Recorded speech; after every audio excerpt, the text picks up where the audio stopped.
दिलवाओ हमें फांसी ऐलान से कहते हैं, खून से हम शहीदों के फौज बना देंगे। ये शब्द उस अमर क्रांतिकारी ने अपने फांसी पे चढ़ने से पहले कहे थे, जो काकोरी की घटना में शामिल थे। हम बात कर रहे हैं अशफाक उल्ला खान साहब की।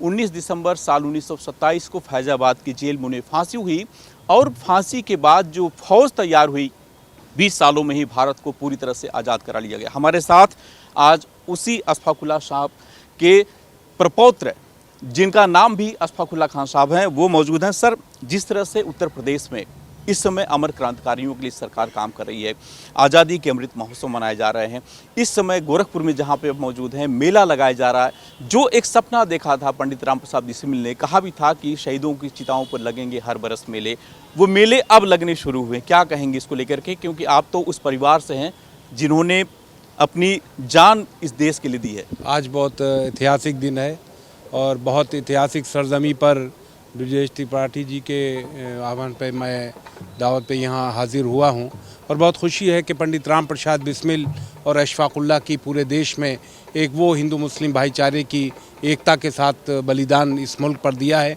और जितने भी हमारा कर्तव्य है, हमारी चाहे वो सरकारें हों या हमारे देश के संगठन हों या देश की आवाम हो, हमें आज़ादी 100 साल के इतिहास में बहुत कुर्बानी और देशभक्ति जो हमें बलिदान के बाद मिली है, उसे हमें कायम रखना है। और इन जिन लोगों ने अपनी जवानी के खून अपना इस मुल्क पर दिया है, हमें उसको याद करना चाहिए और आने वाली नस्लों को, आने वाले बच्चों को यहाँ पर ये बात पूरी आज़ादी के साथ हमें जो मिली है, उसको हमको कार्यक्रम ऐसे करना चाहिए जो कार्यक्रम देश के और नौजवानों तक पहुँचे। सिर्फ 27 साल की उम्र में शहादत पाई थी अशफाक उल्ला खान साहब ने। गोरखपुर से एक बड़ा जुड़ाव था। पंडित राम प्रसाद बिस्मिल ने गोरखपुर की जेल में शहादत पाई थी। क्या संस्मरण आपने अपने पुरखों के जरिए जाना है, समझा है, और किस तरह से जो दोस्ती थी पंडित जी के साथ अशफाक उल्ला खान साहब की, वो अगर आप कुछ कह पाएँ। शाहजहाँपुर का आर्य समाज मंदिर इस बात का गवाह है कि पंडित राम प्रसाद बिस्मिल जी के पिताजी वहाँ पुजारी हुआ करते थे और वहाँ अशफाक उल्ला खां और जितने भी क्रांतिकारी थे, वहाँ उस मंदिर के जो प्रांगण कमरा है आज भी वो मौजूद है, जहाँ देश की आज़ादी की ग़ुलामी की बेड़ियाँ तोड़ने के लिए विचार विमर्श करते थे और एकता के साथ वो उस भाईचारे के साथ वहाँ पर विचार विमर्श जो किया था, उनका एक ही मकसद था। अशफाक उल्ला खां ने अपनी एक जगह डायरी में लिखा कि मैं मुल्क की वो आज़ादी चाहता हूँ जो एक राजा के सामने एक दलित और एक गरीब किसान और कुर्सी पे बैठ के बात कर सके, बराबरी की बात कर सके। वो एकता जो पंडित राम प्रसाद बिस्मिल और अशफाक उल्ला ने दिखाई है, वो हमें इस रास्ते पर पूरे मुल्क को, आज के नौजवानों को दिखाना चाहिए कि हम अपने देशभक्ति, अपने देश से प्यार करें और इस मुल्क को, खूबसूरत मुल्क को, जो हज़ारों सैकड़ों लोगों ने कुर्बानियाँ दी हैं, उसको कायम रखें। यही हमारा कर्तव्य है। सिर्फ देश में जो इसमें आयोजन हो रहे हैं, चाहे हम आज़ादी के अमृत महोत्सव की बात करें या फिर काकोरी बलिदान दिवस जो 5 दिन का कार्यक्रम प्रदेश सरकार उन तमाम जगहों पे करा रही है जहाँ जहाँ पे अमर क्रांतिकारियों को फांसी दी गई थी, शहादत जहाँ पे उन्होंने पाई थी, क्या कहेंगे इन कार्यक्रमों को क्या पहले भी चलाया जाना चाहिए था या फिर सरकार अब? पहले भी कार्यक्रम चले हैं, लेकिन आज देश के अनगिनत ऐसे संगठन हैं जिस संगठन के ज़रिए हम गोरखपुर आए हैं, गुरु कृपा संस्थान, और ऐसे संगठन पूरे देश में हैं जो शहीदों पे कार्यक्रम करते हैं और देश की सरकारें भी काम करती हैं। और आज पूरे मुल्क में ये बात सही है कि आज पूरे मुल्क में और प्रदेश में यहाँ काम हो रहा है उनकी जीवनी को, उनकी शहादत को आगे बढ़ाने का।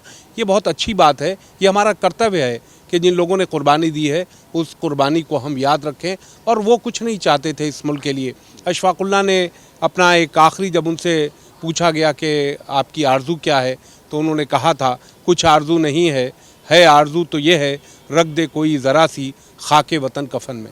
ऐसे लोगों को कुछ चाहिए नहीं है, हमें चाहिए है कि हम उन पे कार्यक्रम करें।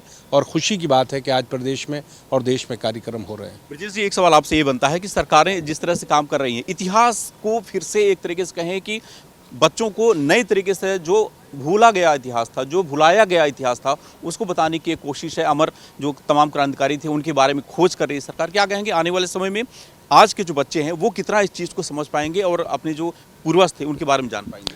देखिए, इस बात के लिए वर्तमान सरकार को, प्रदेश सरकार को और केंद्र सरकार को, माननीय मोदी जी और योगी जी दोनों लोगों को धन्यवाद हम देना चाहते हैं, क्योंकि आज़ादी के हम 75वें वर्ष में हैं और आज पूरा देश आज़ादी का अमृत महोत्सव मना रहा है। ऐसे में एक तरफ जहां चौरी चौरा की घटना को लेकर माननीय प्रधानमंत्री ने डाक टिकट जारी कर पूरे देश में चौरी चौरा की घटना को जो इतिहास से छिपाया गया था, इतनी बड़ी घटना थी कि महात्मा गांधी जी जैसे देशभक्त ने वो असहयोग आंदोलन वापस लिया था काकोर चौरी चौरा की घटना को लेकर, वो छिपा था।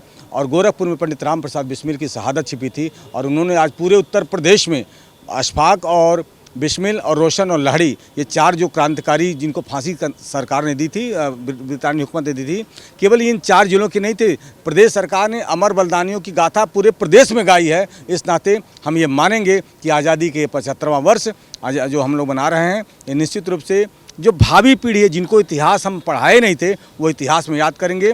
और जो बिस्मिल और अशफाक के जो विचार हैं देश के प्रति, मातृभूमि के प्रति, देश भारत माता के प्रति, वो 12वीं पीढ़ी पढ़ेगी और उसको आत्मसात करेगी।